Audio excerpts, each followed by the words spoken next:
ঈমানটাকে যে কোনো মূল্যে উন্নত করতেই হবে।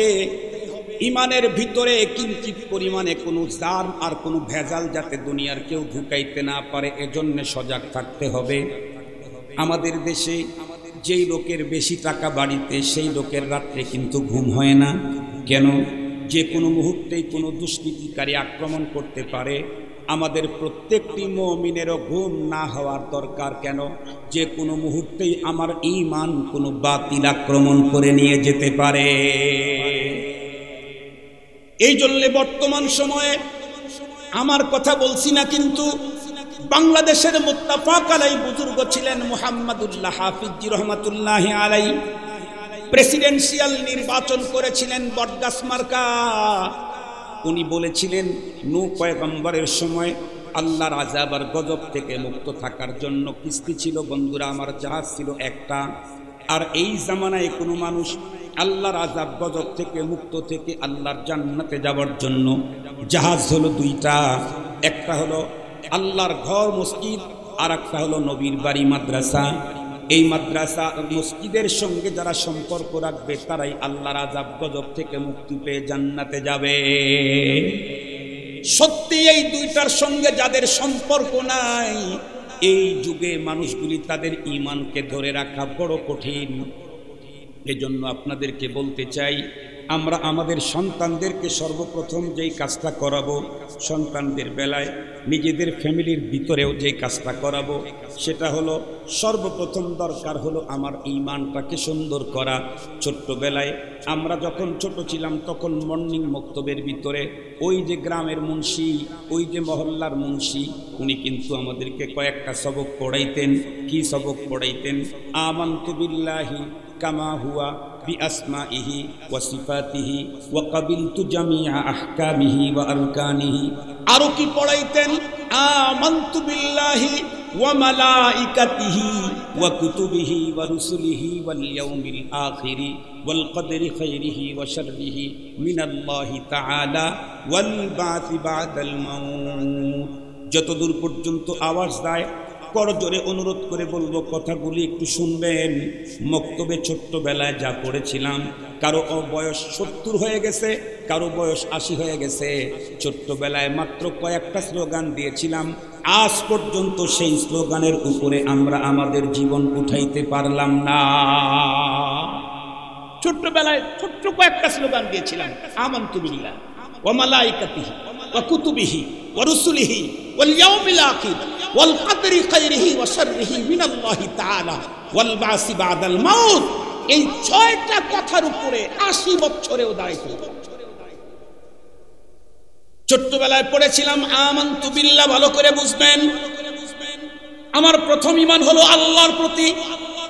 যদি কেউ জিজ্ঞাসা করে তো আল্লাহ কেমন, আমি যে তো অত বড় পণ্ডিত হই নাই, এই জন্য আমি বলবো আল্লাহ যেমন তেমন কামা হুয়া।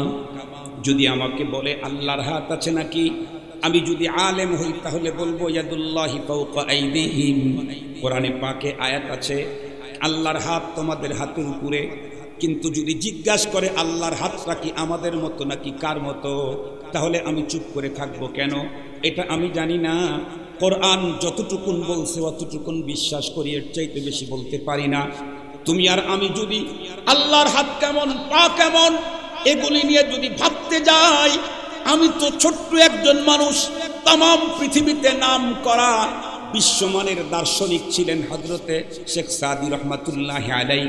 উনি নিজেই বলেন যে সবে হা নিশস্তাম দারি সায়রে গম কে ওয়াহশব কে রিফা সে তিনম কে কুম दरी वर्त किश्ती फरोशद हजार के पैदा नशद तख्ताए बरकिना। এজন্য সাধারণ মুসলমানের ঈমান আমানতু বিল্লাহি কামা হুয়া, এর চাইতে বেশি আপনি জানতে যাবেন না। ছোটদের অঙ্ক 1 1 কে 1 2 1 কে 2, 1 আর 1 কত হয়, 2 আর 2 কত হয়। ছোটদের অঙ্ক ছোট, বড়দের অঙ্ক সৃজনশীল। তারপরে পাটিগণিত, বীজগণিত, ছালাগণিত, পাতার সব গণিত, আরো যত গণিত আছে, এটা হলো বড় হলে। ছোটদের গণিত গণিত দিলে গণিত গণিত হবে না, খিচুড়ি হবে খিচুড়ি। আমরা সাধারণ মানুষ, আমাদের আল্লাহর প্রতি ঈমান হলো আল্লাহ কেমন জানি না, তবে উনি যেমন তেমন, উনি যেমন তেমন, এটার আমার উপর আমার বিশ্বাস। তারপর আর কি, আল্লাহর প্রতি ঈমানটা কমপ্লিট করতে চাইলে বিআসমাইহি ওয়া সিফাতিহি, শুধু আল্লাহর জাতকে মানি। তা আল্লাহর যত নাম আছে নাম সহ আমি আল্লাহকে মানি, আল্লাহর যত গুণ আছে সব গুণ সহ আমি আল্লাহকে মানি। আল্লাহর ব্যক্তির ভিতরে যেমন কাউকে শরীক করা যায় না, আল্লাহর গুণের ভিতরেও কাউকে শরীক করা যায় না। কিন্তু আমাদের বাংলাদেশে কথা বলেন না কেন, বাংলাদেশে কি হয়, এই কেন্দ্রীয় শাহী মসজিদে এসে আল্লাহু আকবার হুজুরের পিছনে ইয়াকা নাবুদু ওয়া ইয়াকা নাস্তাঈন, তার মানে কি তা জানেন? আল্লাহ তোমারই ইবাদত করি আর কারো না, তোমার কাছেই চাই আর কারো কাছে চাই। মসজিদে বললাম হাতটাত বেঁধে মসজিদ থেকে বের হয়ে 9 রশি 10 রশি আরো কি কি রশি টশি আছে না আমাদের দেশে আসে, রশি টশি আছে আর কি। তারপরে পুরি আছে, সিঙ্গারা আছে, আছে না আমাদের দেশে? মেলা পুরি আছে না? কি পুরি? চন্দ্রপুরি। তারপরে কি পুরি? আরো অনেক পুরি আছে, আমাদের পুরি টুরি সিঙ্গারা কম খাই মনে নেই আর কি। তারপরে বাগি আছে, বাগি আছে, ফোট আছে। বাগিটা কি চেনেন তো? হ্যাঁ, অমুক বাঘ তমক বাঘ, অমুক ফোট তমক ফোট, এগুলি মসজিদের ভিতরে বসে বলে ইয়াকা নাবুদু। মসজিদ থেকে বেড়ে আসার পরে ওনার মুরিদ তো এবার ব্যবসা বাণিজ্য খারাপ, বাবার কাছে যাই। ব্যবসা বাণিজ্য খারাপ, কার কাছে যাবে? এই মিয়া, বাবার কাছে যদি দেওয়ার মতো কিছু থাকতো তাহলে বাবা তোমার হাতের দিকে তাকায় থাকতো, বাবা তার সে আগে নিত, তারপরে তোমার নিত। বাবাই তোমার হাতের দিকে তাকায় আছে, সেই বাবার কাছে যায় শালি দিবা, কিছু নিবা না, পাইবা। আমি কোরআনে হাকিমের সূরা আলে ইমরান 139 নম্বর আয়াত তেলাওয়াত করছি। এই আয়াতে কারিমাতে মূলত আল্লাহ পাক একটা পৃথিবীর মুসলমানদেরকে একটা মেসেজ দিয়েছেন, যেই মেসেজটা আবারও আপনাদেরকে স্মরণ করায় দেওয়া খুব জরুরি। কেন জরুরি? জরুরি হলো আজকে তাম পৃথিবীর দিকে এক নজর যদি কেউ তাকায়, তাহলে প্রত্যেকটি মুসলমানের অন্তরে একটা প্রশ্ন জাগ্রত হয়। আর পৃথিবীর দিকে মানুষ নজর দিতে ভিসা, পাসপোর্ট এগুলার কিছুই দরকার পড়ে। যার হাতের ভিতরে এমনই একটা ফোন আছে, সে যদি এই ফোন ব্যবহার করার যোগ্যতা রাখে, অপশন ফাংশন সিস্টেম জানা থাকে, তাহলে তার হাতে এখন দুনিয়ায় আছে। যেমন বলেন, এই মুহূর্তে যদি কেউ এখান থেকে চিন্তা করে আমেরিকার হোয়াইট হাউসের বর্তমান কন্ডিশনটা কি আমি একটু দেখব, সম্ভব কিনা? এই মুহূর্তে মক্কাতুল মুকাররমা খানায় কাবার চত্বরে কতগুলি লোক এখন তপরত অবস্থায় আছে। এই মুহূর্তে তপে কতগুলি লোক, এটা দেখতে চাইলে এখন এই ফোন থেকে সম্ভব। এই মুহূর্তে মসজিদে নববীতে কোন আমল চলতেছে, এটা যদি কেউ দেখতে চায় এখানে বসে সম্ভব। সঙ্গত কারণে পৃথিবীর প্রান্তে প্রান্তে যে কোনো ঘটনা দুর্ঘটনা ঘটলে পৃথিবী ব্যাপী এটা ফোকাস হতে অনেক বেশি সময় লাগে না। আপনাদেরকে একটা মজার কথা শুনি, অনেকদিন পরে আসছি তো, এদিন আপনাদেরকে নিয়ে একটু আনন্দ করি। আমি এই যে আন্দোলন শুরু হলো না, এই যে হরতাল, অনেক বছর পরে হরতাল আসছে। প্রথম হরতালের আগের দিন আমার প্রথম শিফট চল, ড্রাইভারকে বললাম রাত্রি চল, অনেকদিন পরে হরতাল আসতে, না জানি আমার কি হয়। তো রাত্রি চলে গেলাম, পরের দিন প্রোগ্রাম হলো ভোলা। তো যারা আমাকে রিসিভ করতে বরিশালে আসছে তাদেরকে জিজ্ঞেস করলাম, ভোলাতে কি গাড়ি নিয়ে যাওয়া যায়? তো যাওয়া যায়। এখন কি ফেরি পাওয়া যাবে? আমি জানি পাওয়া যাবে, কিন্তু ভোলার লোক বললো পাওয়া যাবে, 2 ঘন্টা পর পর ফেরি চলো। তো ঠিক আছে চলো। বরিশাল শহর থেকে অনেক দূরে যেতে হবে, লাড়ারহাট। ওইখানে গিয়ে দেখি ফেরি ঠিকই আছে, কিন্তু রাত্রে যাবে হলো ফজরে। তো আমরা এখন কি করব? তো আমরা স্পিড বোর্ড দিয়ে পার হয়ে গেলাম, ড্রাইভারকে পরে রাখলাম। সকালবেলায় ড্রাইভার চলে আসতেছে, আমি ফজরের পরে ঘুমায় গেছি। ভোলাতে ঢোকার পর মাহফিলের কাছাকাছি গিয়ে হঠাৎ করে আক্রমণের শিকার। পিকেটাররা বের হয়ে ইট ছুড়ে মারছে, আমার সামনের গ্লাস ভেঙে চুরমার হয়ে গেছে। আমি তো ঘুমাইতেছি, ড্রাইভার চিন্তা করছে হুজুর যেহেতু ঘুমাইছে গ্লাস তো ভেঙেই গেছে, এখন আর ডেকে বলার দরকার কি, জাগ্রত হওয়ার পরে যাবে। তো আমি ঘুম থেকে উঠেই চিন্তা করলাম যে দেখি তো অনেকদিন পর হঠাৎ অপ্রীতিকর কোনো ঘটনা ঘটল কিনা। ফোন ওপেন করেই দেখি, প্রথম নাম্বারে দেখি যে আমার গাড়ির অসুস্থ আক্রান্ত। ফোন ওপেন করার সাথে সাথেই এদিক ওদিক থেকে ফোন দিচ্ছে আমার, হুজুর কি অবস্থা, আপনার তো কোনো ক্ষতি হয় নাই।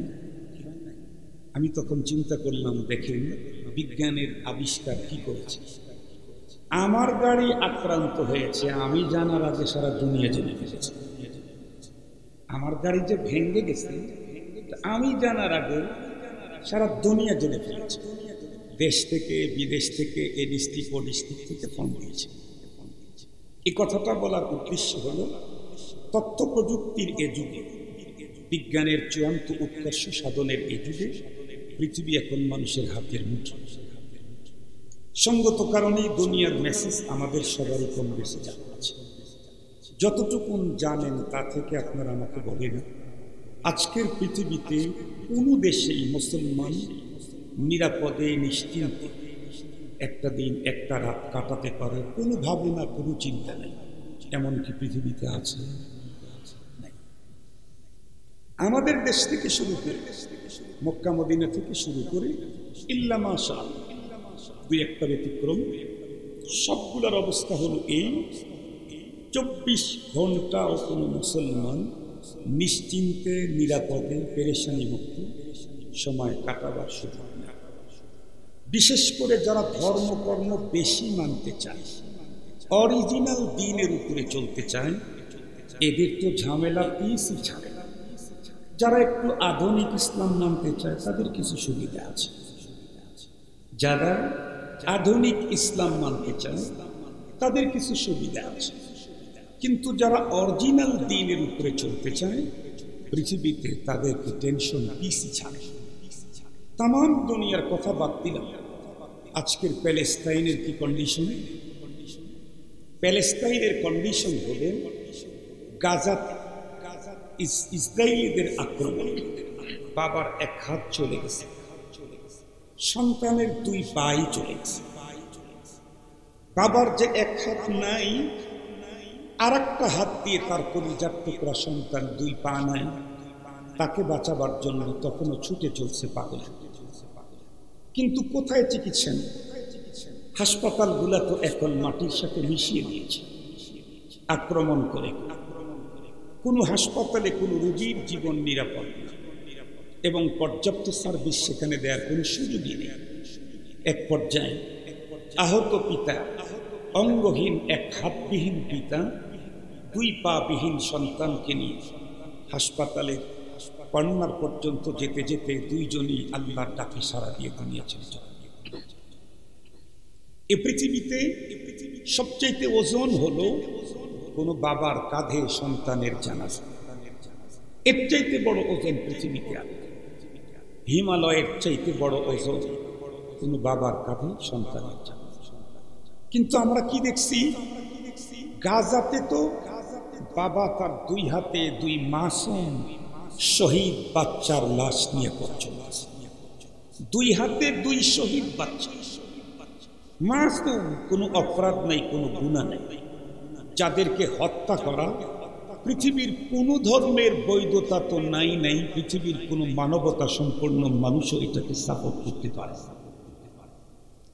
মা নিজে আক্রান্ত, শরীর রক্তাক্ত, এরপরে কলিজার টুকরা বুকের সন্তান, দুধের সন্তান শহীদ, কাফনে পেঁচিয়ে মা তার সন্তানকে বুকে জড়ে ধরে সহ্য করতে পারতেছে না, কাফনের উপর দিয়ে সন্তানকে রক্তমাখা বডিতে চুমু খাচ্ছে। এ হলো আজকের দৃশ্য। এই অবস্থাগুলি যখন আমাদের আজকের পৃথিবীর নতুন প্রজন্ম, যুবক যুবতী, মুসলিম তরুণ তরুণী, বিশেষ করে ইসলাম সম্পর্কে যাদের গভীর নলেজ নেই, এই জাতীয় মানুষগুলি এ দৃশ্য দেখলে তাদের অন্তরে নানা প্রশ্ন আসে। কি? তাহলে আমরা যে মুসলিম জাতিতে পৃথিবীতে জন্ম নিলাম, এই জাতি মানেই কি সারা জীবন মার খাবে? শুধুই দুঃখ আর গ্লানি, শুধুই লাঞ্ছনা আর গঞ্জনার মালা, শুধুই কি পরাজয়ের গ্লানি নিয়েই তাকে পথ চলতে হবে? এই জাতীয় অনেক প্রশ্ন আমাদের অন্তরে ভাসতে থাকে। এই জাতীয় সকল প্রশ্নের উত্তর আল্লাহ পাক সূরা আলে ইমরানের 139 নম্বর আয়াতে কারিমাতে দিয়েছেন। এটা যদি আমাদের জানা থাকে, তাহলে পৃথিবীতে এর চাইতে বিভৎস যদি কোনো অবস্থাও তৈরি হয়, পৃথিবীর কোনো মুসলিম কখনো নিজে হীনবল, দুর্বল আর ভীরু কাপুরুষ হওয়ার কোনো সুযোগ নাই। সেই কোরআনে পাকের মেসেজ কি আপনাদেরকে শুনেন। আল্লাহ পাক বলেন, ওয়ালা তাহিন, তোমরা হীনবল হও না, ওয়ালা তাহজান, তোমরা পেরেশান করো না, ওয়া আনতুমুল আ'লাউন, তোমরাই বিজয়। ভালো করে বুঝবেন, তোমরাই বিজয়। ইন কুনতুম মুমিনিন, শুধু একটা কোয়ালিটি অর্জন করো, একটা কোয়ালিটি, একটা গুণ, সেটা হলো তোমরা যদি মুমিন হতে পারো, তাহলে বিজয় তোমাদের নিশ্চিত। আল্লাহ পাক কোরআনে হাকিমে আরেক আয়াতে আরো চমৎকার মেসেজ দিয়েছে। কি বলেন? ওয়া কানা হাক্কান আলাইনা নাসরুল মুমিনিন। আল্লাহ বলেন, মুমিনকে সাহায্য করা সে তো আমার জিম্মাদারি। ভালো করে বুঝবেন, মুমিনকে সাহায্য করা সে তো আমার জিম্মাদারি। এই মসজিদে যত মানুষ দান করবে, সভাপতির কোনো জিম্মাদারি নেই। কথা বুঝেন না? মসজিদে অনেক মানুষের জিম্মাদারি আছে, তিনি সভাপতি, তার তো কোনো জিম্মাদারি নেই। আছে? সবচেয়ে বড় জিম্মাদারি তো সভাপতি, সেকেন্ড জিম্মাদারি সেক্রেটারি। সভাপতির যেমন অনেক মানুষ সাহায্য করবে মসজিদে, তাদের জিম্মাদারিটা নরমাল, সভাপতির জিম্মাদারি সবচেয়ে বড়। এ মসজিদের সুনাম তার হবে, দুর্নাম তার হবে। ভালো তাকে তার প্রশংসা, মন্দ তাকে জবাবদিহি করতে হবে। আল্লাহ পাক বলেন, মুমিনকে সাহায্য করা আমার জিম্মাদারি। আর রব যদি কাউকে সাহায্য করে, দুনিয়ার সব মিলেও তাকে পরাস্ত করার কোনো, কথা বলেন, উপায় পৃথিবীতে কোনোদিন ঘটে নাই, আজকের পৃথিবীতেও ঘটছে না, কিয়ামত পর্যন্ত কোনোদিন ঘটতেই পারে না। এই বিষয়টা আপনাদের অন্তরে সুন্দর করে 1 ঘন্টাতেই বুঝিয়ে দেব ইনশাআল্লাহ। খুব ভালো করে বুঝবেন। এই আয়াতে কারিমাটা নাজিল হওয়ার একটা প্রেক্ষাপট আছে, আমি রেফারেন্স সহ বলি, আপনারা পরবর্তীতে চাইলে দেখে নিতে পারবেন। বর্তমান পৃথিবীর বড় আলেম, বর্তমান পৃথিবীর বড় আলেম, বাংলাদেশের বড় আলেম বলি, বর্তমান পৃথিবীর বড় আলেম আল্লামা মুফতি তকি ওসমানী, পাকিস্তানের সাবেক চিফ জাস্টিস। উনি সংক্ষিপ্ত একটা তাফসির লিখেছেন, বাংলাদেশে বাংলাতে এটা অনুবাদ হয়েছে, তাওজিহুল কোরআন।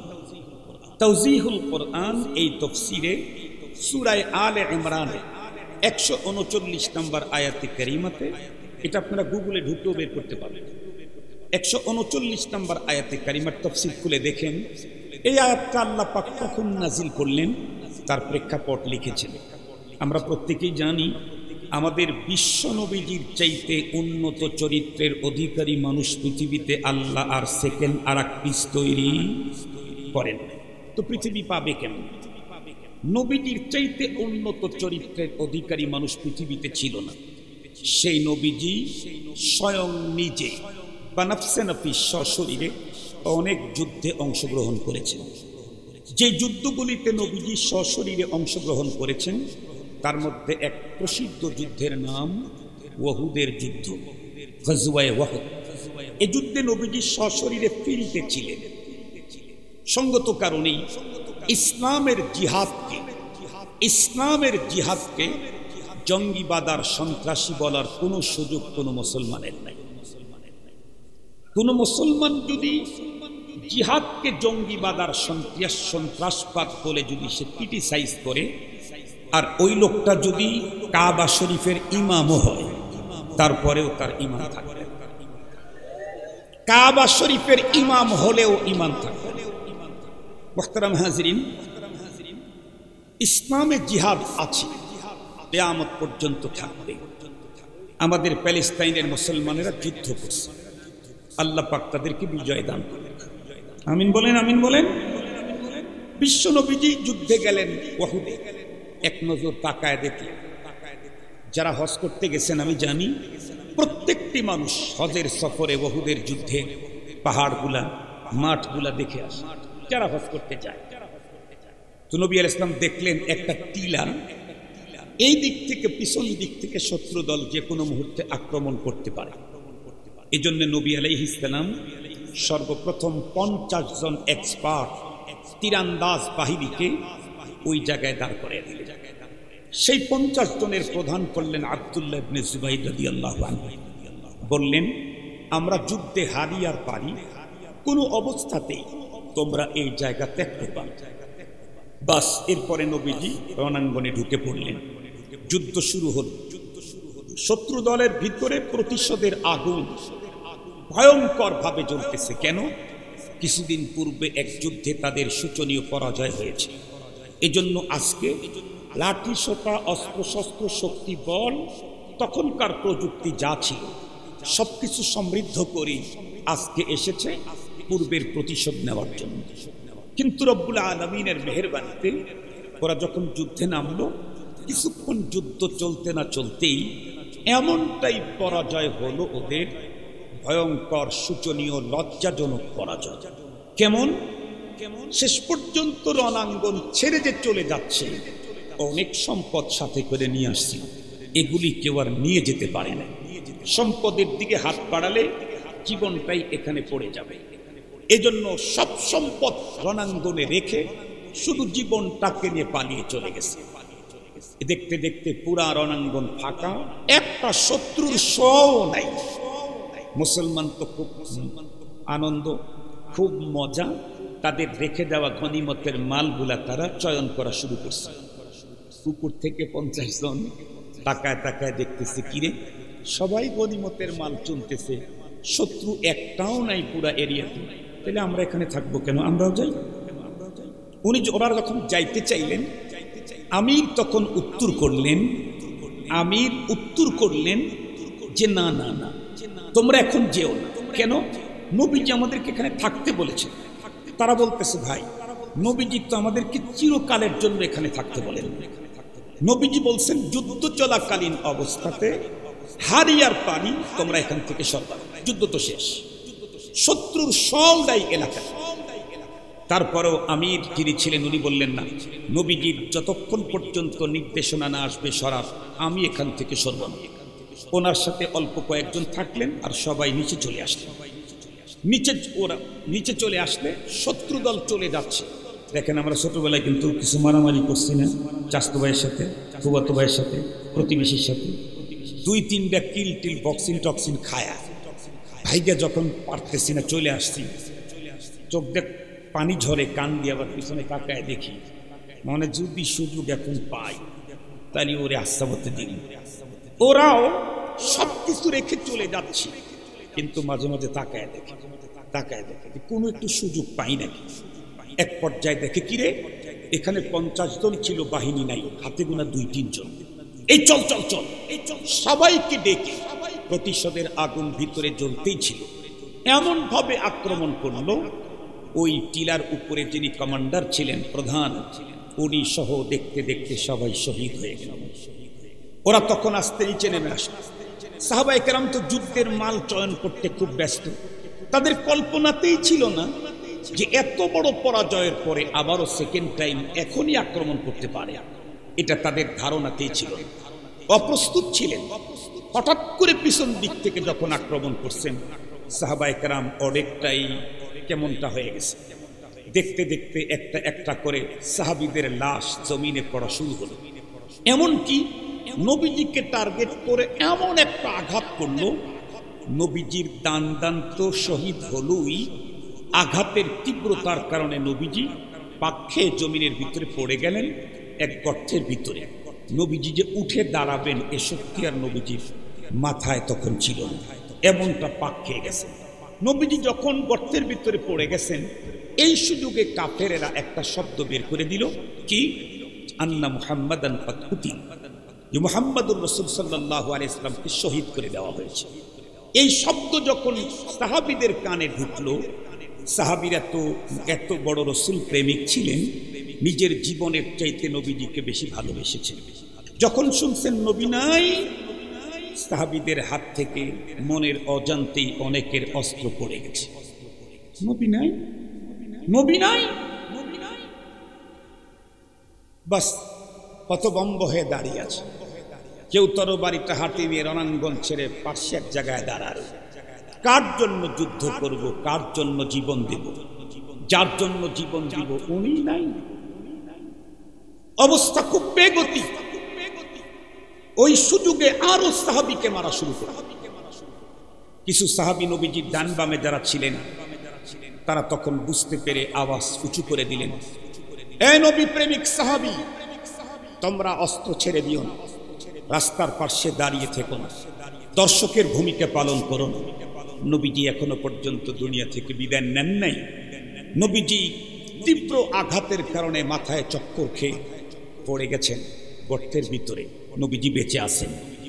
নবীজিকে এবং নবীজির আনিত দ্বীনকে আল্লাহর জমিনে রক্ষা করার জন্য তোমরা এখন চেপে পড়ো। যখন শুনছেন নবীজি এখনো বেঁচে আছেন, কি পরিমাণে সাহাবীদের অন্তরের আনন্দ, আবেগ, শক্তি, পাওয়া আগের চেয়ে ডাবল হয়ে গেল। একবারে যখন আবার আক্রমণ করলো, আল্লাহর মেহেরবানি, দেখতে দেখতে আবারও মুসলমান বিজয় ছিনিয়ে নিয়ে আসলো। ওরা আবার পরাজয় বরণ করল। কিন্তু এই যে মাঝখানে যে অল্প টাইম, দেখতে দেখতে ৭০টা তরতাজা প্রাণ রণাঙ্গনে পড়ে আছে। ৭০টা শহীদ ওয়াহুদের ময়দানে পড়ে আছে। এই অবস্থা দেখে স্বাভাবিকভাবেই আমার ভাইয়ের লাশ দেখে আমার মন কি একটু দুর্বল হবে না? একটু কাঁদবে না? সাহাবায়ে কেরামের অন্তর ভিতরে একটু একটু আল্লাহ পাক সাথে সাথে সাহাবীদের অন্তরের এই হীনবল, দুর্বলতা এবং পেরেশানিকে দূর করার জন্য খোদাই মেসেজ পাঠিয়ে দিলেন, ওয়ালা তাহিনু ওয়ালা তাহজানু ওয়ালা তাহিনু ওয়ালা তাহজানু ওয়া আনতুমুল আ'লাউন ইন কুনতুম মুমিনিন। এই হীনবল হয়ো না তোমরা, পেরেশানি করো না তোমরা, বিজয় তোমাদের। শুধু একটা কোয়ালিটি লাগে, সেটা হলো তোমাকে মুমিন হতে হবে। তুমি যদি মুমিন হতে পারো, ওয়া কানা হাক্কান আলাইনা নাসরুল মুমিনিন, মুমিনকে সাহায্য করা সেটা আমার জিম্মাদারি। তুমি মুমিন হও, পৃথিবীর যে কোনো প্রান্তে, যে কোনো অবস্থাতে, যে কোনো অবস্থাতেই তুমি আক্রান্ত হলে তোমাকে সাহায্য করার জন্য আমি রেডি। কেমন রেডি? আল্লাহ পাক বলেন, আল্লাহু লা ইলাহা ইল্লাহু আল হাইয়ুল কাইয়্যুম লা তাখুযুহু সিনাতু ওয়ালা নাওম। আল্লাহ পাক তার রবের পরিচয় দিতে গিয়ে বলেন, আমি তোমাদেরকে সাহায্য করার জন্য কেমন রেডি জানো? আমার কখনো ঘুম পায় না, তন্দ্রাও আসে না। কেন? আমি যদি ঘুমিয়ে যাই, পৃথিবীর কোনো প্রান্তে কোনো মুমিন সমস্যায় পড়ে সে আমাকে ডাকবে, আমি তো তাকে সাহায্য করতে পারবো না। তোমাকে সাহায্য করার জন্য জীবনে এক সেকেন্ড আমি ঘুমাই না, রাত্রেও ঘুমাই না, দিনেও ঘুমাই না। রব্বুল আলামিন ঈমানদারকে সাহায্য করার জন্য 24 ঘন্টাই জেগে আছেন। আমরা সাহায্য নিতে পারতেছি না কেন? কারণ আমরা আসলে এখনো মুমিন হইতেই। একটু জোরে বলেন। মুহতারাম হাজিরিন, খুব ভালো করে বুঝবেন। একটা মিসাল দিয়ে কথা বললে খুব ভালো করে বুঝবেন। আমাদের বাংলাদেশ সরকারের কর্মকর্তা কর্মচারী আছে না, প্রথম শ্রেণীর কর্মকর্তা, শুনেছি, তাহকিক করি নাই, কোন কোন সরকারের কর্মকর্তা বা বড় পদের কারো নাকি বেতন কোটি টাকা। ধরে নেন কোটি টাকা, লাখ টাকা হইলেও তো কোনো সমস্যা নেই। ধরেন একজনের বেতন কোটি টাকা। এই রাষ্ট্রের একজন কর্মচারী 2 কোটি টাকা মাসে বেতন দেয়। তার জন্য কিন্তু আবার বাড়িও আছে, বাড়ি আছে না নাই? তার জন্য আবার স্পেশাল দামি গাড়িও আছে। সে আবার বছরে কয়েকবার দেশের বাইরে ফ্যামিলি নিয়ে ট্যুরে যাওয়ার জন্য স্পেশাল বাজেটও আছে। তার জন্য আবার কয়েক রকমের মোবাইলও আছে। শুধু কি তাই, তার বাড়িতেও সিকিউরিটি গার্ড আছে, তার অফিসেও সিকিউরিটি গার্ড আছে। সে যখন গাড়ি নিয়ে পথ চলে, গাড়ির সামনেও সিকিউরিটি থাকে, পিছনেও সিকিউরিটি থাকে। এই একজন সরকারি কর্মকর্তা রাষ্ট্র এবং সরকারকে নিয়ে ফিকির করে। এই রাষ্ট্রেরই আরেকজন লোক আছে, সেও রাষ্ট্রের চাকর, সেও রাষ্ট্রের কাজ করে। সেটা হলো আমাদের দেশের গ্রাম পুলিশ চৌকিদার। এটা রাষ্ট্রের লোক না? কথা বলেন না কেন? ওর একটা চাকরি আছে না? কিন্তু বলেন তো দেখি, চৌকিদারের বেতন কয় লাখ? কথা বলেন না কেন? 10,000। আচ্ছা ঠিক আছে, 10,000 মেনে নিলাম।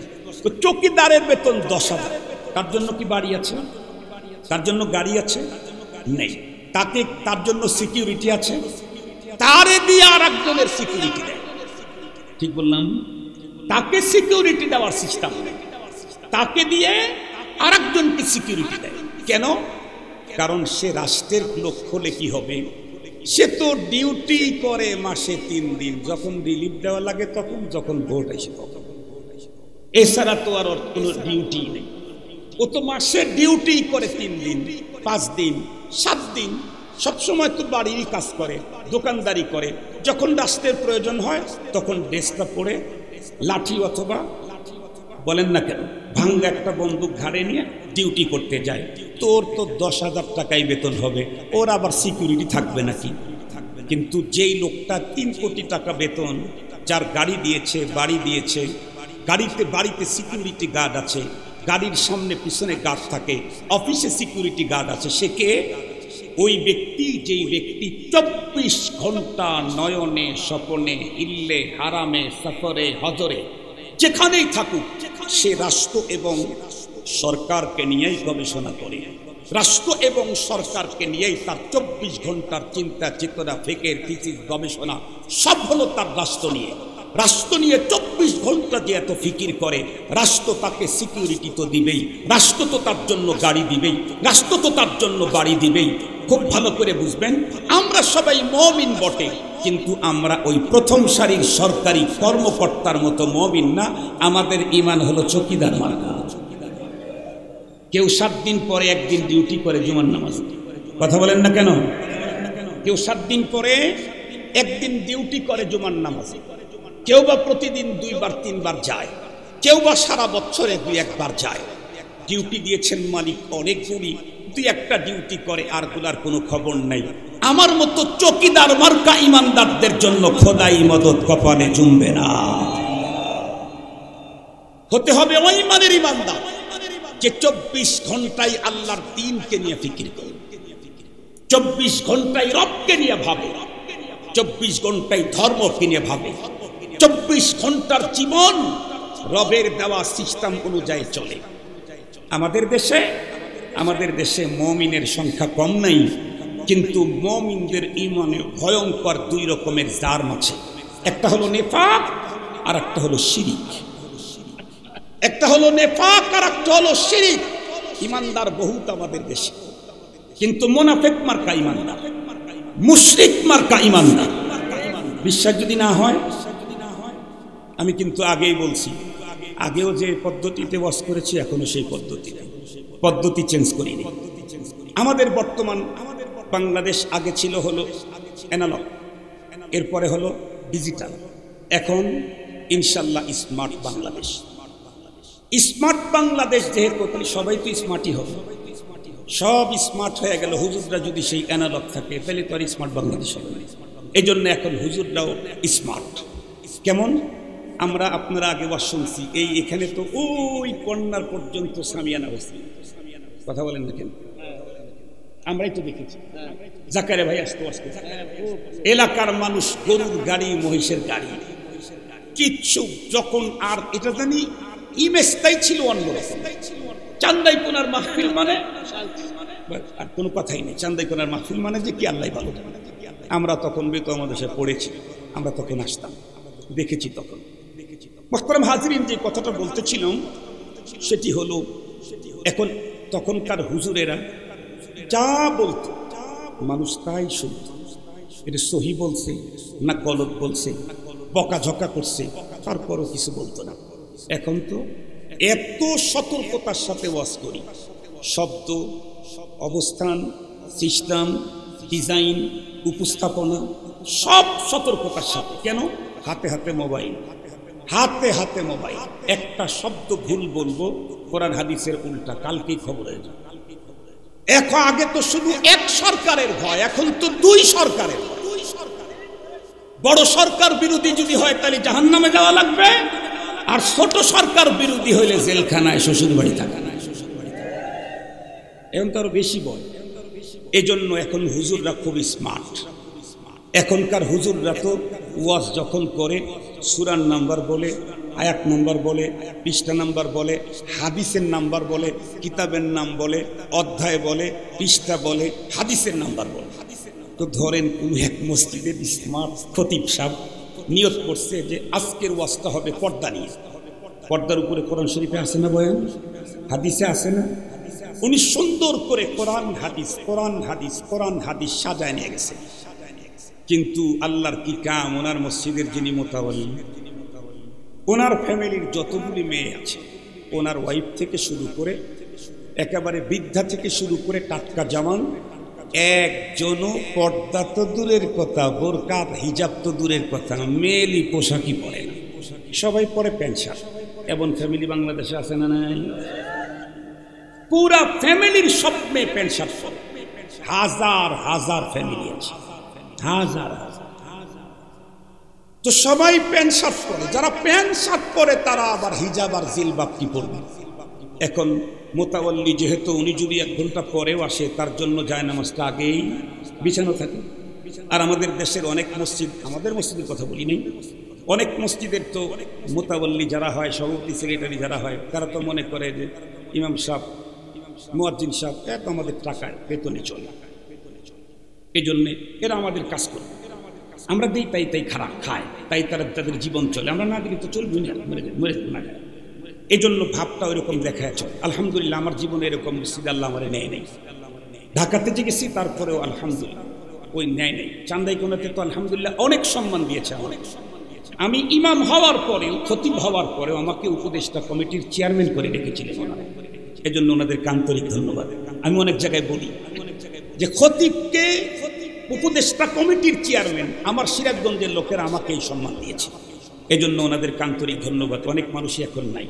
চান্দাইকোনায় ঢুকি যে চেহারাগুলো দেখতাম, যে বুড়া মানুষগুলো আমাকে আব্বা আব্বা বলতো, বাপ বাপ বলতো, একটাকেও আর খুঁজে পাই না, একটাকেও খুঁজে পাই না। তবে মনে রাখতে হবে, একটা কথা মনে রাখতে হবে, তাদেরকে যেহেতু হারাচ্ছি, আমাদেরকে একটু অ্যালার্ট থাকা দরকার। আপনাদের মনে পড়ে কিনা, ছোট্টবেলায় আমরা যখন মসজিদে যাইতাম তখন আমাদেরকে মুরব্বীরা, এই তোর পিছিয়ে পিছিয়ে, এই বারান্দা বারান্দা, মনে পড়ে না আপনাদের?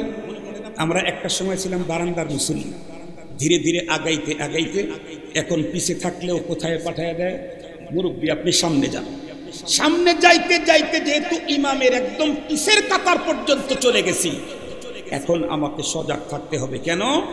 এর সামনে কিন্তু আর কাতার নাই। কথা বলেন না কেন? এর সামনে আর, এর সামনে যদি যেতে চাই তাহলে আমাকে লাশ হয়ে যেতে হবে। ইমামের আগে থাকে কেনা? লাশ। আর জোরে বলি, ইমামের আগে থাকে কে? আমি আগাইতে আগাইতে শেষ কাতারে চলে গেছি, এখন শুধু লাশ হওয়াটা বাকি। এই জন্য আমার জীবনের পরিবর্তনটা এখনই দরকার, আমার লাইফ স্টাইলের চেঞ্জিং এখন দরকার, স্ট্যান্ড চেঞ্জিং দরকার। এই এখন বলছি, এখন দরকার। আর পূর্বের মতো আমার লাইফ স্টাইল চলতেই পারে না, কারণ আমি তো এমন জায়গায় গেছি আর এক ধাপ আগালেই ইমামের সামনে, তার মানে লাশ। তো মনে করেন ওই আল্লাহর বান্দা প্রথম কাতারে আসছে, প্রথম কাতারে মুসল্লি, ইমাম সাহেব তো নাহমাদুহু ওয়া নুসাল্লি আলা রাসূলিহিল কারীম বলে পর্দার উপরে বয়ান শুরু করছে। একটা হাদিস বলে, একটা কোরআন শরীফ আয়াত বলে, একটা কোরআন শরীফ আয়াত বলে, একটা হাদিস বলে, নাম্বার টাম্বার সব। এখন বলেন তো দেখি, অন্য লোকের শরীরে লাগুক আর না লাগুক, মোতাওয়াল্লির শরীরে কষ্ট, লজ্জা, কথা বলেন না কেন? লাগবে না? লাগবেই। উনি মাথা নিচের দিকে দিয়ে দিছে, আর মনে মনে ভাবতেছেন খতিব সাহেব হয়তো 3-4 মিনিট পরেই বিষয়বস্তুটা চেঞ্জ করে দিবে, তখন আমি মাথাটা একটু সোজা করব। কিন্তু হুজুর যে স্মার্ট হুজুর, উনি তো নিয়তি করছেন আজকে 1.5 ঘন্টা আওয়াজ পুরা পর্দা নিয়েই হবে। উনি যখন পর্দার উপরে আর ছাড়তেছে না, ভয়ঙ্কর ভয়ঙ্কর শাস্তির কথা যখন বলতেছে, মোতাওয়াল্লি সাহেব তখন আর সহ্য করতে না পেরে মাথাটা উঁচু করে ডাকতে বলে, এই হুজুর, এই ওয়াজ চলবে না, বন্ধ করেন। আমি আপনাদেরকে জিজ্ঞেস করি, হুজুর তো কোরআন শরীফ থেকেই বলতেছিল, কথা বলেন না কেন? এরপরে প্রথম কাতারের মুসল্লি মসজিদের মোতাওয়াল্লি হয়ে বলল এটা চলবে না। তাই বলেন তো দেখি, উনি মসজিদের মোতাওয়াল্লি হয়েছে, প্রথম কাতারে মুসল্লি হয়েছে, কিন্তু ইমানদার হতে পারে না।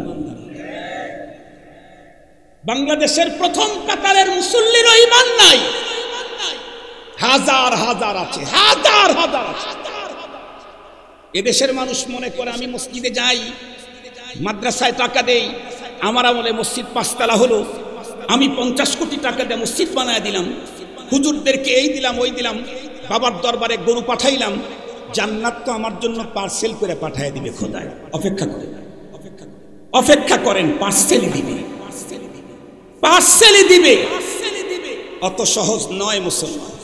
আল্লাহর কোরআনে বলেছেন, আব্দুল বাসিদের বাবা বলে নাই, আম হাসিবতুম আন তাদখুলুল জান্নাতা ওয়া লাম্মা ইয়াতিকুম মাসালুল লাযীনা খালাউ মিন ক্বাবলিকুম মাসাতুহুমুল বা'সাউ ওয়াদ-দাররাউ ওয়া যুলজিলু হাত্তা ইয়াকুলার রাসূলু ওয়াল্লাযীনা মা'আহু মাতা নাসরুল্লাহ আলা ইন্না নাসরাল্লাহি করিব। আমার বাপের কথা বললাম না, আমার পীর সাহেবের কথা বলছি, আমার নেতার কথা বলছি, আল্লাহর কোরআন থেকে বলছি, আল্লাহর কোরআন থেকে বলছি। আল্লাহ পাক বলেন, আম হাসিবতুম, এই দুনিয়ার ইমানদারের দাবিদারেরা, তোমরা কি ভেবেছো আন তাদখুলুল জান্নাহ, মরার পরে চাইবা আর জান্নাতে যাইবা? না না, এর আগে দুনিয়াতে আমি যাচাই করব, চেক করে নেব, চেক করে নেব, এমন মুসিবত দেব ইমানের পথে যেমনটি পূর্ববর্তী মুমিনদের উপরে এসেছিল। মুসিবতে চলতে চলতে আর জীবন চলে, আর সহ্য হয় না, চলতে চলতে চলতে চলতে এক পর্যায়ে দেখে বলে, মাতা নাসরুল্লাহ, আল্লাহ তোমার মদদ কখন, আর তো সইতে পারতেছি, আর তো সহ্য হচ্ছে না, তুমি দয়া করো, বাঁচাও। এই চিৎকার যখন দিতে থাকবে, এরপরেও চিৎকার দিবে, কান্না করবে, অঝর নয়নে চোখের পানি ছাড়বে, কিন্তু রব থেকে এক চুল দূরে সরে যাবে না। আল্লাহ পাক তখন বলেন, ইন্না নাসরুল্লাহি করিব, এ পর্যন্ত যেতে যদি পারো তাহলে আমার সাহায্য তোমার জন্য। কিভাবে আসবে, কিভাবে আসবে, আমি আজকে আপনাদেরকে একেবারে চোখে আঙ্গুল দিয়ে দেখাই দিতে চাই। মুসলমান ভাইরা আমার ভালো করে বুঝবেন, এই জন্য আজকের এই সমাবেশে একটা মাত্র আহ্বান আপনাদের কাছে জানাই, পৃথিবীতেও যদি মুসলমান বিজয়ের পতাকা উড্ডীন করে বুক টান করে দুনিয়াতে চলতে চাই, আমি কোন দল করি, রাজনৈতিক পরিচয় আমার কি, আর ফ্যামিলিগত পরিচয় আমার কি, সেগুলি দেখার কোনো সুযোগ নাই। আমি কি নিজেকে মুমিন বানাইতে চাই, আমি কি নিজেকে মুসলিম হিসাবে পরিচয় দিতে চাই, আমি কি এহকালীন জীবনে শান্তি আর পরকালীন জীবনে মুক্তি যদি পেতে চাই, তাহলে আমাকে নামের ইমানদার হলে চলবে না, আমাকে কামের ইমানদার হওয়া লাগবে। আমি কি বলতেছিলাম, আমার দেশে বর্তমানে মুসল্লির অভাব নাই, কিন্তু ইমানদার খুঁজতে গেলে খুঁজে পাওয়া বড় টাফ ব্যাপার হবে। মসজিদের প্রথম কাতারের মুসল্লি কারো এখন পর্যন্ত ইমান ঠিক হয় নাই। আমি আব্দুল বাসেত খানের কথা বলতেছি না, বিশ্বনবীজি জনাবে মুহাম্মদুর রাসূলুল্লাহ সাল্লাল্লাহু আলাইহি ওয়াসাল্লাম হাদিসে পাকে ইরশাদ করেছেন, কিয়ামতের আগে আগে মসজিদ অনেক বেশি হবে, মসজিদ বড় চমৎকার দৃষ্টিনন্দন হবে, মসজিদের দিকে তাকাইলেই অন্তরটা বন্ধুরা আমার শান্তি পেয়ে যাবে, চোখ ফিরাইতেই মনে চাবে না। কিন্তু মসজিদের ভিতরে মুসল্লিও কম হবে না, কিন্তু বন্ধুরা আমার মসজিদের হাজার হাজার মুসল্লি থাকবে বটে, কিন্তু ইমানদার খুঁজে বের করা কঠিন হবে। বর্তমান সেই সিচুয়েশন, মুসলমানের সংখ্যা কম না, প্রকৃত ইমানদার খুঁজতে গেলে পাওয়া যায় না। আমি মনে করেন এই অঞ্চলের লোক, আপনি মসজিদের ইমাম খতিব, আপনাকে আমি 15 বছর হয় মহব্বত, 15 বছর আপনিও আমাকে চয়েস করেন, আমি আপনাকে চয়েস করি, আপনিও আমাকে বেশি খাওয়ান, আমি আপনাকে বেশি খাওয়াই, আপনি ইমাম সাহেব, আপনিও মাঝে মাঝে আমাকে খাওয়ান, আপনার মশওয়ারায় আমি ছেলে বিয়ে করাইলাম, মেয়ে বিয়ে দিলাম, সব ঠিকঠাক আছে। হুজুরের প্রশংসা খুব করলাম, চলতে চলতে হঠাৎ করে যদি হুজুর একদিন তার মুখ থেকে একটা কথা বলছে, কি কথা? কোরআনের কথা, হাদিসের কথা, ইসলামের নীতির কথা বলেছে, ইসলামের নীতি, কিন্তু হুজুরের কথাটা আমার নীতির সাথে মেলে নাই, অথবা আমার নেতার নীতির সাথে মেলে নাই, সাথে সাথে হুজুর কেমনে থাকে তাও আমি দেখি। এটা যদি ইমানদার হয় তাহলে মুনাফিক কেনা? কথা বুঝেন নাই আমার? আমিও যদি ইমানদার হই তাহলে মুনাফিক হবে পৃথিবীর কে? 25 বছর পর্যন্ত খতিবরে খাওয়াইলাম, খতিব নেতার বিরুদ্ধে বলে নাই, আমার বিরুদ্ধেও বলে নাই, খতিব বলেছে কোরআনের কথা, ইসলামের নীতির কথা। আমি কোরআন বিরোধী হওয়ার কারণে, নেতা কোরআন বিরোধী হওয়ার কারণে তার বিরোধী হয়ে গেছে। আমাকে চুপ করে থাকা দরকার ছিল, যদি আমার ঈমান থাকে। সেখানে আমি খতিবকে এখান থেকে বিদায় করে দেব, দেখব পুলিশে ধরায় দেব। তুমি পুলিশে ধরাও, অপেক্ষা করো 3 কাপড়ের প্যাকেটে পেছাই দেই, খোদার পুলিশ তোমাকে কবরেই সাইজ করবে। খোদার পুলিশ কবরেই সাইজ করবে। পৃথিবীতে কবরের আযাব দেখেন নাই আপনারা? একটা কিতাবের নাম বলি, আপনারা কিনেন, খালি বাসায় নিয়ে 100 পিস কিনে রেখেন, বাসায় খালি 100 পিস, হুজুরদের বাসায়ও 100 পিস, পাবলিকের বাসায়ও 100 পিস, সবার বাসায় 100 পিস, উলামায়ে কেরামের বাসা কিতাব দিয়ে ভরা থাকবে। শুধু 100 পিস কিনেন না, কিছু ধর্মের কিতাব কিনেন। আমরা বাসায় যদি 5 জন ফ্যামিলির সদস্য থাকে তাহলে কি করি? এক পাতা নাপা কিনে রাখি, বলা যায় না ব্যথা ট্যাথা হয় নাকি, জ্বর টর আসে নাকি, শরীর টরি গরম টরম হয় নাকি, আবার একটু মেট্রোলিটা জল 1 পাতা রাখি, কখনো পেট খারাপ হয় নাকি। আর গ্যাস তো আলহামদুলিল্লাহ, বাংলাদেশ তো গ্যাসের খনি, মাটির নিচে যেমন পেটের ভিতরে আরো বেশি, ঠিক বলেন?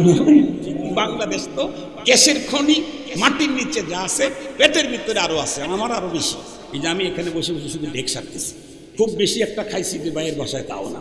মুহতারাম হাজিরিন, এই যে কথা বলতেছিলাম, কিছু জরুরি মেডিসিন বাসায় রাখতেই হয়। কেন? শরীর যেহেতু অসুস্থ হইতেই পারে। ও ভাই, শরীরটাকে সুস্থ রাখার জন্য যদি কিছু মেডিসিন রাখা দরকার, ঈমান আর আমলটাকে সুস্থ রাখার জন্য কিছু ধর্মীয় কিতাব রাখা দরকার না? ঈমান আমলটাকে ঠিক করার জন্য কিছু ধর্মীয় কিতাব রাখা দরকার। একটা কিতাব আপনারা কিনবেন যদি সুযোগ হয়, কালকে, চোখে দেখা কবরের আযাব। বইটার নাম কি? চোখে দেখা কবরের আযাব। কিতাবটা আমি লিখি নাই, আমার আব্বাও লেখে নাই, লিখছেন পাকিস্তানের, সারা দুনিয়াতে দাওয়াতে তাবলীগের মেহনত করেছেন। উনি প্রথমে ইঞ্জিনিয়ার হয়েছেন, তারপরে আলেম হয়েছেন। হযরত মাওলানা তারেক জামিল সাহেব হাফিজাহুল্লাহ, বিশ্বমানের দায়ী, উনি লিখেছেন চোখে দেখা কবরের আযাব। দেখবেন কবরে কি ভয়ঙ্কর শাস্তি হয়। আপনাদের চান্দাইকোনাতে তো নাকি গ্রুপই একটা বের হয়েছে, কবরে নাকি কোনো শাস্তি হয় না। আপনাদের চান্দাইকোনায় নাকি একটা গ্রুপই বের হয়েছে, যারা বলে নামাজ, কোন নামাজ নাকি 4 রাকাত ফরজ নামাজ নাই, সব বলে 2 রাকাত। আপনাদের চান্দাইকোনায় নাকি নতুন গ্রুপ বের হয়েছে, যারা বলে আজ পর্যন্ত ওহী নাজিল হইতেই আছে। জিজ্ঞেস করেন, সেই লোকটা কি তুমি, যার উপরে ওহী নাজিল হয়? গত 24 ঘন্টায় কোন ওহী নাজিল হয়েছে বল। প্রয়োজন হলো ওই লোকটাকে টেনে বের করে নিয়ে এসে বলা, 24 ঘন্টায় তোর কাছে কোন ওহী আসছে বল। এটা বলা দরকার। এত সহজ নয়। তুমি একজন সচ্চা পাক্কা ইমানদারের ঈমান নষ্ট করবা। এদেশের মুমিনরা কি মরে গেছে? সব কি বিদেশে পলায়ন করছে? এইখানে এক মুরব্বীর বইয়ের দোকান ছিল, মুরব্বী মনে হয় মারা গেছে, এদের পাশে বেঁচে আছেন। আল্লাহ আল্লাহ তার নেখায়াত বাড়ায় দেয়। উনি একদিন আমাকে ডেকে বলেছিলেন, মাওলানা আপনাকে আমি খুব চয়েস করি। কেন? আপনার দুর্নাম আর গীবত করে যারা চাষতলে বসে বসে আপনি তার উত্তর দেন হলো মসজিদের মেম্বার থেকে, এই জন্য আপনাকে আমি চয়েস করি। আলহামদুলিল্লাহ, আলহামদুলিল্লাহ। কোনো এক জায়গায় যাওয়ার পর আমি বলছি, আমি 1 টাকা হারাম অবৈধ খাবো না, কেউ খেলে আমি তাকে খেতে দেব ইনশাআল্লাহ। আল্লাহ জানি এই উসুলের উপরে মৃত্যু পর্যন্ত রাখে। অহংকার করার কিছু নেই। শয়তান আমাকে গোমরা করতে 1 সেকেন্ড লাগবে, শয়তান আমাকে গোমরা করতে 1 সেকেন্ড লাগবে। মুহতারাম হাজিরিন, এই জাতীয় ফিতনা থেকে নিজেদেরকে মুক্ত করতে হবে, রাখতে হবে। এরিয়ায় কেউ থাকে, ওই যে কিছুদিন আগে জানি এক কি ভাইরাস আসছিল, আর একটু জোরে বলেন, কি হলো তাদের? ছেলেও কাছে যায় না, মেয়েও কাছে যায় না, লাশ নিয়ে আইসা রাখছে 3 তলা থেকে, কেউ নিচে নামে না। কেন? গেলেই ধরবে। কোভিড-19 এর কাছে গেলে যেমন আক্রান্ত হয়ে মানুষ মরে যাওয়ার যতটুকুন আশঙ্কা ছিল, তার চাইতে ভয়ঙ্কর ভাইরাস হলো এই সমস্ত বদমাইশ। এর চাইতে ভয়ঙ্কর। আমি তো চুপে চুপে বলি নাই, মাইক দিয়ে বলছি। যদি বুকের পাটা থাকে, এখন আসো, সকালে আসো, বিকালে আসো, যখন আসো, এখন তো আমি তোমার সাথে বসে আসো, 24 ঘন্টা তোমাদেরকে আহ্বান করা। এরা শুধু শয়তান না, শয়তানের চাইতে বড় যদি কেউ থাকে তা শয়তান। কিন্তু জীবনে কোনোদিন বলে নাই আমি রাসূল মানি না, জীবনেও বলে নাই। শয়তান কোন নবীর বিরুদ্ধে প্রপাগান্ডা করে না। শয়তান আল্লাহ পাকের একটা হুকুম শুধু মানে না, আল্লাহ মানি না তা সে কথাও শয়তান জীবনে বলে না। এই জন্য মুসলমান ভাই, খুব লম্বা কথা বলতে চাই না, ঈমানটাকে যে কোনো মূল্যে উন্নত করতেই হবে। ঈমানের ভিতরে কিঞ্চিত পরিমাণে কোনো জার্ম আর কোনো ভেজাল যাতে দুনিয়ার কেউ ঢুকাইতে না পারে, এজন্য সজাগ থাকতে হবে। আমাদের দেশে যেই লোকের বেশি টাকা বাড়িতে, সেই লোকের রাত্রে কিন্তু ঘুম হয় না। কেন? যে কোনো মুহূর্তেই কোনো দুষ্কৃতিকারী আক্রমণ করতে পারে। আমাদের প্রত্যেকটি মুমিনেরও ঘুম না হওয়ার দরকার। কেন? যে কোনো মুহূর্তেই আমার ঈমান কোনো বাতিল আক্রমণ করে নিয়ে যেতে পারে। এই জন্য বর্তমান সময়ে আমার কথা বলছি না, কিন্তু বাংলাদেশের মুত্তাফাক আলাই বুজুর্গ ছিলেন মুহাম্মদুল্লাহ হাফিজি রহমাতুল্লাহি আলাইহি, প্রেসিডেন্সিয়াল নির্বাচন করেছিলেন বটগাছ মার্কা। উনি বলেছিলেন, নূহ পয়গম্বরের সময় আল্লাহর আযাব আর গজব থেকে মুক্ত থাকার জন্য কিস্তি ছিল বন্ধুরা, আমার জাহাজ ছিল একটা। আর এই জামানায় কোনো মানুষ আল্লাহর আযাব গজব থেকে মুক্ত থেকে আল্লাহর জান্নাতে যাওয়ার জন্য জাহাজ হলো 2টা। একটা হলো আল্লাহর ঘর মসজিদ, আর একটা হলো নবীর বাড়ি মাদ্রাসা। এই মাদ্রাসা মসজিদের সঙ্গে যারা সম্পর্ক রাখবে তারাই আল্লাহর আযাব গজব থেকে মুক্তি পেয়ে জান্নাতে যাবে। সত্যি এই 2টার সঙ্গে যাদের সম্পর্ক নাই, এই যুগে মানুষগুলি তাদের ঈমানকে ধরে রাখা বড় কঠিন। এজন্য আপনাদেরকে বলতে চাই, আমরা আমাদের সন্তানদেরকে সর্বপ্রথম যেই কাজটা করাবো, সন্তানদের বেলায় নিজেদের ফ্যামিলির ভিতরেও যেই কাজটা করাবো, সেটা হলো সর্বপ্রথম দরকার হলো আমার ঈমানটাকে সুন্দর করা। ছোট্টবেলায় আমরা যখন ছোট ছিলাম তখন মর্নিং মক্তবের ভিতরে ওই যে গ্রামের মুন্সি, ওই যে মহল্লার মুন্সি, উনি কিন্তু আমাদেরকে কয়েকটা সবক পড়াইতেন। কি সবক পড়াইতেন? আমানতু বিল্লাহি কামা হুয়া বিআসমাইহি ওয়া সিফাতিহি ওয়া কাবিলতু জামিআ আহকামিহি ওয়া আরকানিহি। আরো কি পড়াইতেন? আমানতু বিল্লাহি ওয়া মালাইকাতিহি ওয়া কুতুবিহি ওয়া রুসুলিহি ওয়াল ইয়াউমিল আখিরি ওয়াল কদরি খাইরিহি ওয়া শাররিহি মিনাল্লাহি তাআলা ওয়াল বা'থি বা'দাল মাউত। যতদূর পর্যন্ত আওয়াজ যায় করজোরে অনুরোধ করে বলবো, কথাগুলি একটু শুনবেন। মক্তবে ছোট্টবেলায় যা পড়েছিলাম, কারো বয়স 70 হয়ে গেছে, কারো বয়স 80 হয়ে গেছে। ছোট্টবেলায় মাত্র কয়েকটা স্লোগান দিয়েছিলাম, আজ পর্যন্ত সেই স্লোগানের উপরে আমরা আমাদের জীবন উঠাইতে পারলাম না। ছোট্টবেলায় ছোট্ট কয়েকটা স্লোগান দিয়েছিলাম, আমানতু বিল্লাহ ওয়া মালাইকাতিহি ওয়া কুতুবিহি ওয়া রুসুলিহি ওয়াল ইয়াউমিল আখির ওয়াল কদরি খাইরিহি ওয়া শাররিহি মিনাল্লাহি তাআলা ওয়াল বা'সি বা'দাল মাউত এই 6টা কথার উপরে 80 বছরেও দাঁড়াইতে হবে। ছোট্টবেলায় পড়েছিলাম আমানতু বিল্লাহ, ভালো করে বুঝবেন। আমার প্রথম ঈমান হলো আল্লাহর প্রতি। যদি কেউ জিজ্ঞাসা করে তো আল্লাহ কেমন, আমি যে তো অত বড় পণ্ডিত হই নাই, এই জন্য আমি বলবো আল্লাহ যেমন তেমন, কামা হুয়া। যদি আমাকে বলে আল্লাহর হাত আছে নাকি, আমি যদি আলেম হই তাহলে বলবো ইয়াদুল্লাহি ফাওকা আইদিহিম। কোরআনে পাকে আয়াত আছে আল্লাহর হাত তোমাদের হাতের উপরে। কিন্তু যদি জিজ্ঞাসা করে আল্লাহর হাতটা কি আমাদের মতো নাকি কার মতো, তাহলে আমি চুপ করে থাকবো কেন? এটা আমি জানি না। কোরআন যতটুকুন বলছে অতটুকুন বিশ্বাস করি, এর চাইতে বেশি বলতে পারি না।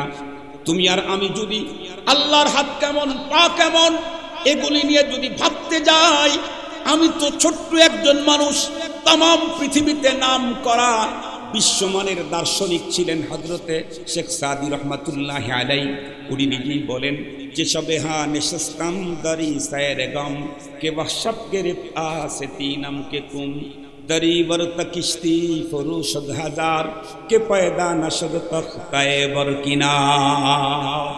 এজন্য সাধারণ মুসলমানের ঈমান আমানতু বিল্লাহি কামা হুয়া, এর চাইতে বেশি আপনি জানতে যাবেন না। ছোটদের অঙ্ক 1 1 কে 1, 2 1 কে 2, 1 আর 1 কত হয়, 2 আর 2 কত হয়। ছোটদের অঙ্ক ছোট, বড়দের অঙ্ক সৃজনশীল। তারপরে পাটিগণিত, বীজগণিত, ছালাগণিত, পাতার সব গণিত, আরো যত গণিত আছে, এটা হলো বড় হলে। ছোটদের গণিত গণিত দিলে গণিত গণিত হবে না, খিচুড়ি হবে, খিচুড়ি। আমরা সাধারণ মানুষ, আমাদের আল্লাহর প্রতি ঈমান হলো আল্লাহ কেমন জানি না, তবে উনি যেমন তেমন, উনি যেমন তেমন, এটার আমার উপর আমার বিশ্বাস।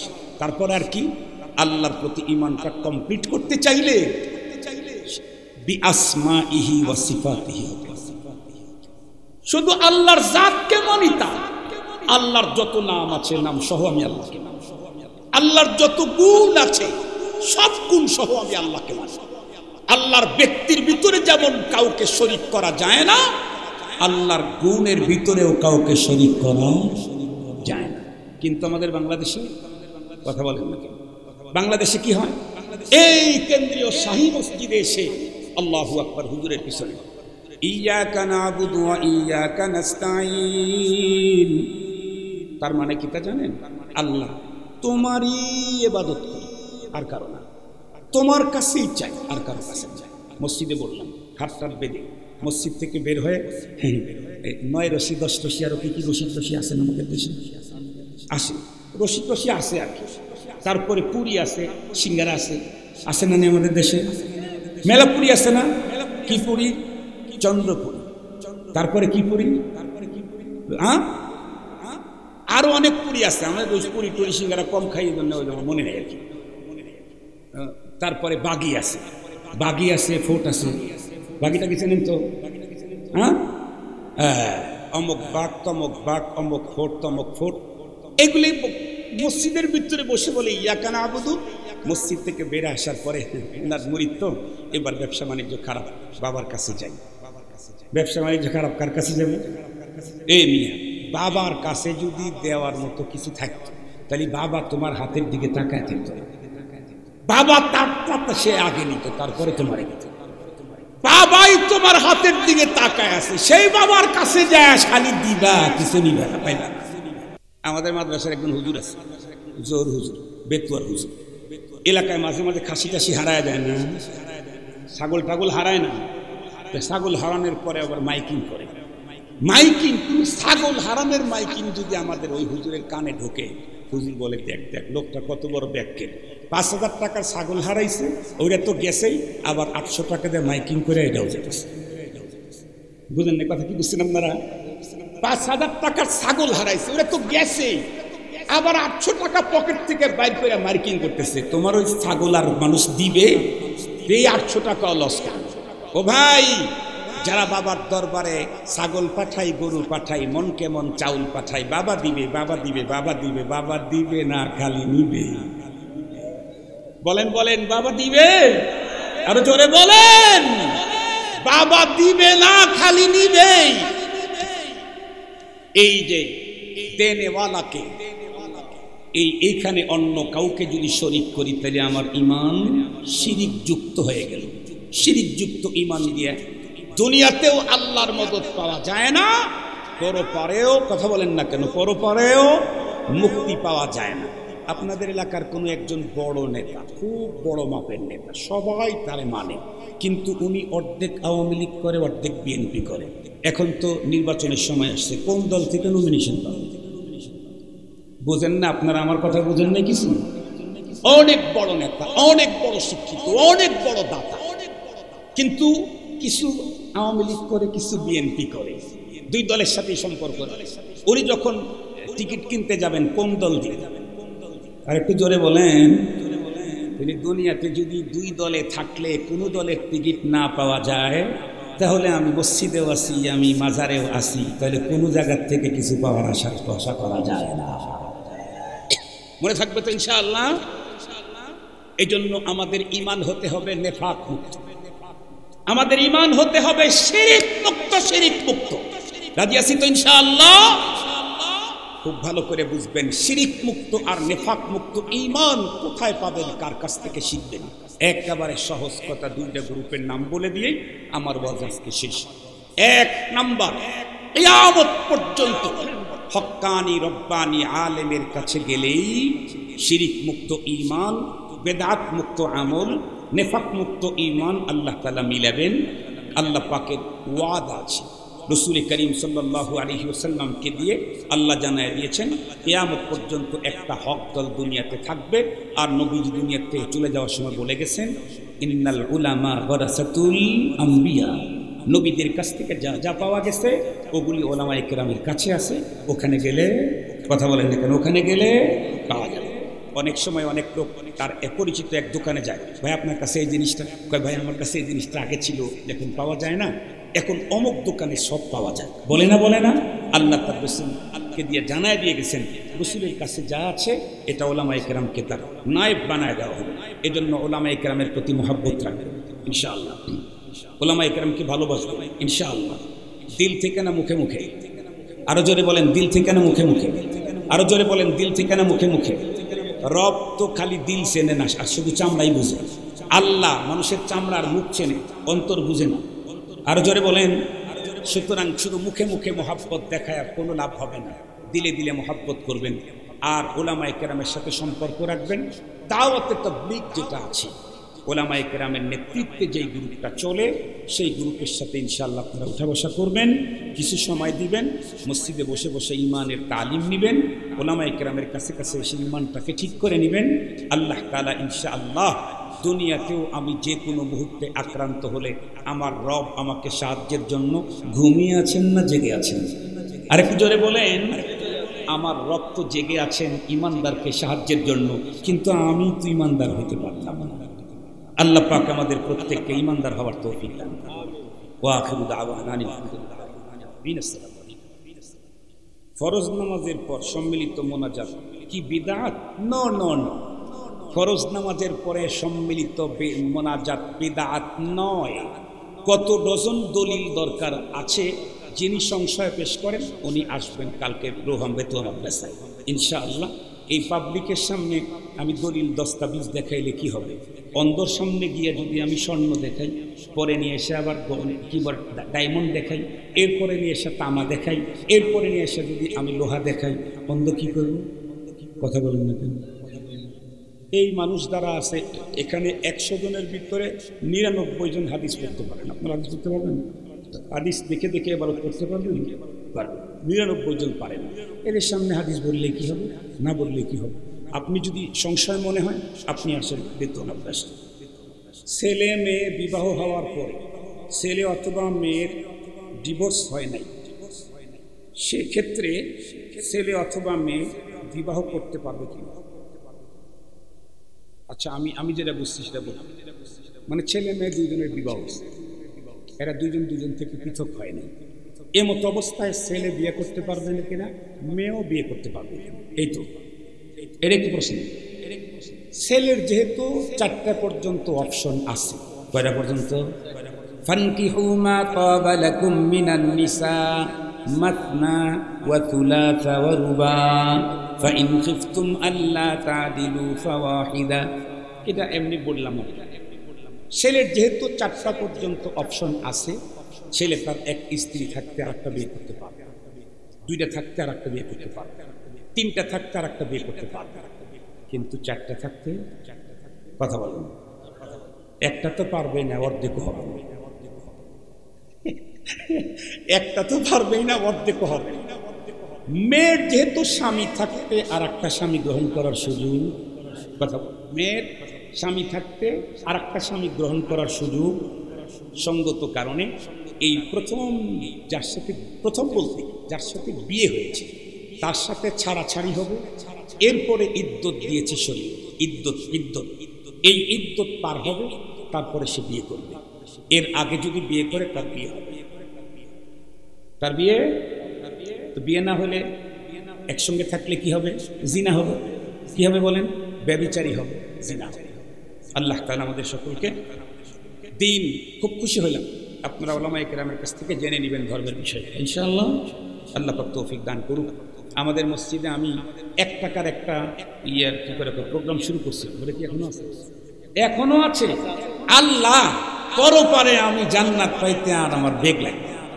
আমি এখান থেকে গেছি তাও তো প্রায় 12-14 বছর হয়ে গেছে ওই 1 টাকা করে উঠানের যে একটা আমাদের কয়েক ভাইকে নিয়ে একটা শুরু করছিলাম এখনো চালু আছে আল্লাহ তাআলা যারা এ পর্যন্ত ওইভাবে দান করছেন আল্লাহ তাদেরকেও বরকত দান করুক যারা কষ্ট করে দানগুলা উঠাইছেন তাদেরকেও বরকত দান করুক আর আল্লাহ তাআলা এই ধারাকে চালু রাখুক আল্লাহ তাআলা শাহী মসজিদকে শাহীভাবে চালানোর তৌফিক দান করুন আমি আমার আলোচনাকে দীর্ঘায়িত করতে চাই না সভাপতি ভাই তো মনে হয় না বাসায় গেছে তো কাউরে অনুমতি দিয়ে গেছে হ্যাঁ এখন কি দোয়া করে দেই আলহামদুলিল্লাহ ভাইকে আসবেন আপনি 2টা কথা বলে দেন আর ভাই যদি আসে তাহলে আমি আরো 2-4 মিনিট কথা বলতে পারবো সমস্যা